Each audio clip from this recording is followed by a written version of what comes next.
Good morning students, welcome back to the channel. My name is Sachin Garg and today we will discuss plus one accounts, chapter number first, accounts and introduction. आपने पिछली video में देखा, हमने discuss किया था what is the meaning of accounting and what are the objectives of accounting. आज की video में हम डिस्कस करेंगे what are the accounting features, accounting characteristics and process of accounting. You can say accounting cycle. Today in this video we will discuss this topic. So let us start this video. Features of accounting. सबसे पहले मैं आपको repeat करना चाहूंगा what do you mean by accounting. Accounting is the art of recording any business transaction into the various types of book. एक business के जो लेन then होते हैं उसको डिफरेंट बुक्स में लिखने की जो कला होती है, जो आर्ट्स होती है, उसको हम क्या कहते हैं? अकाउंट्स कहते हैं. तो चलिए features of accounting. First point is accounting is an art as well as science. Art, what do you mean by art? Art is the application of theoretical knowledge in practical. जो कुछ हम सीख रहे हैं उसको एग्जीक्यूट करना, उसको practically use करना, that becomes art. Here we are learning about the accounts. यहाँ पर हम अकाउंट सीख रहे हैं. कल को हम अकाउंटेंट बन जाते हैं तो हम इसी ज्ञान को, इसी नॉलेज को हम क्या करेंगे? एग्जीक्यूट करेंगे, प्रैक्टिकल यूज करेंगे. So it is art. And a simple person cannot handle the accounts. It requires a theoretical knowledge, complete theoretical knowledge of accounting.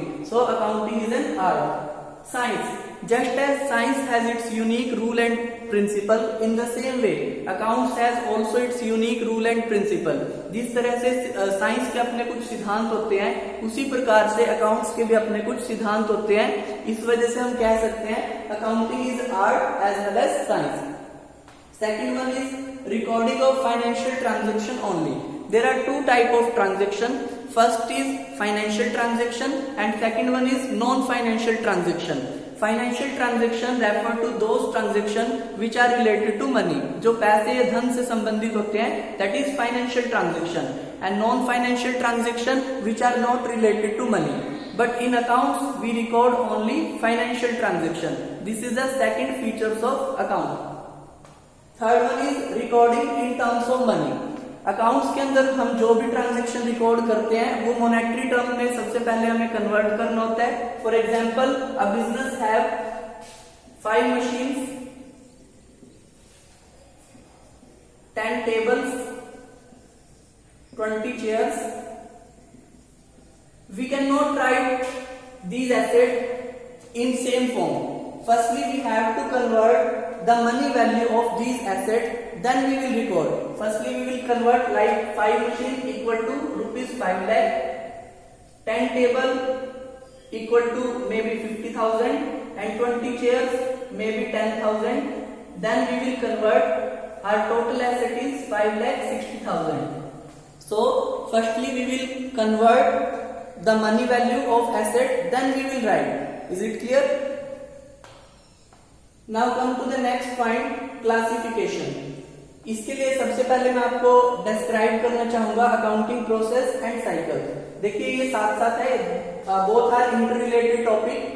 सो सबसे पहले देखिए कोई भी अकाउंट्स के अंदर ट्रांजेक्शन होता है उसको हम कहाँ रिकॉर्ड करते हैं? जर्नल या सब्सिडरी बुक्स. जर्नल और सब्सिडरी बुक्स, इन्हें हम क्या बोलते हैं? Books of original entry. Books of original entry. Original entry इसलिए बोला जाता है क्योंकि कोई भी ट्रांजैक्शन सबसे पहले हम कहाँ रिकॉर्ड करते हैं? जर्नल में या सब्सिडरी बुक्स में. And what is the difference between journal and subsidiary books? We will prepare journal और सब्सिडरी बुक. या तो हम जर्नल तैयार करते हैं या फिर सब्सिडरी बुक्स तैयार करते हैं. देखिए जहां पर एक बिजनेस का साइज छोटा है और नंबर ऑफ ट्रांजैक्शन कम है तो वहां हम एक ही बुक से काम चला सकते हैं, that is journal. And it is a book which is prepared in routine.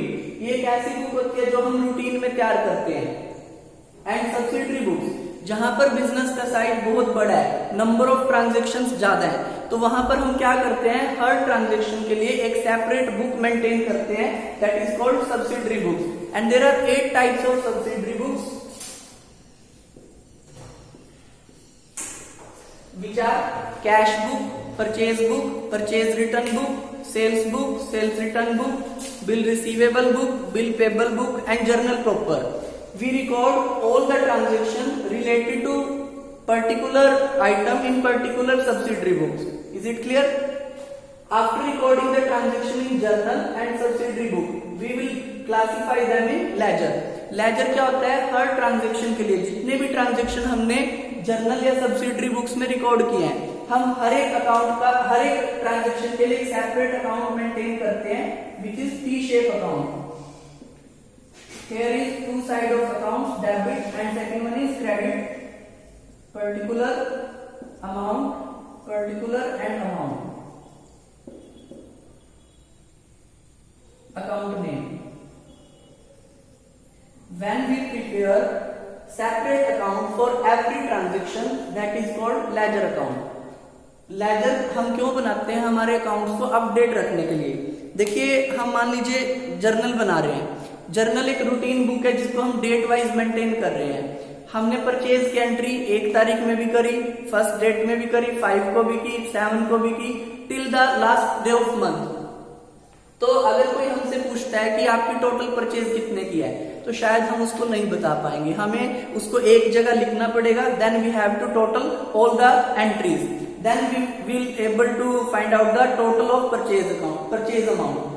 So accounts को अपडेट रखने के लिए हमें क्या करना पड़ता है? लेजर अकाउंट मेंटेन करने होते हैं, जिसमें हम हर एक ट्रांजैक्शन के लिए सेपरेट अकाउंट मेंटेन करते हैं और एक जैसी सभी एंट्रीज को एट वन प्लेस, एक ही स्थान पर हम लिखते हैं. That is called laser.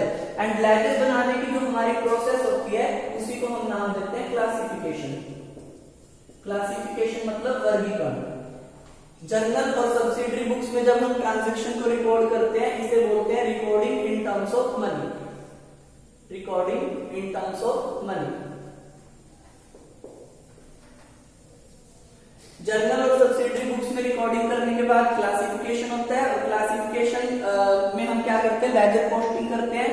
After preparing the accounts तैयार कर लेने के बाद हर एक अकाउंट का टोटल किया जाता है और बैलेंस फाइंड आउट किए जाते हैं, और उन बैलेंस की एक लिस्ट तैयार कर लेते हैं, जिसको क्या बोलते हैं हम? Trial balance. And after preparing the trial balance we can check the arithmetical accuracy of accounts. Trial balance बनाकर ही हमें अकाउंट्स की अरिथमेटिकल एक्यूरेसी का पता चलता है.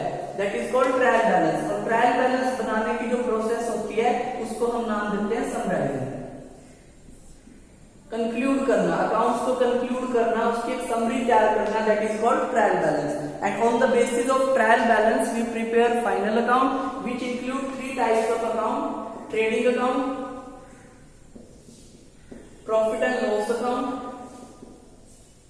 And third and last one is balance sheet which shows the net results of the business. And the process of preparing final account is known as interpretation of the result. Interpretation of the result.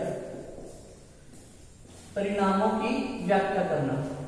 Final account बनाकर ही हमें business के net results हमें पता चलते हैं कि हमें अपने बिजनेस में प्रॉफिट हुआ या लॉस हुआ, हमारी एसेट्स कितने की है, लायबिलिटीज कितने की है, किन किन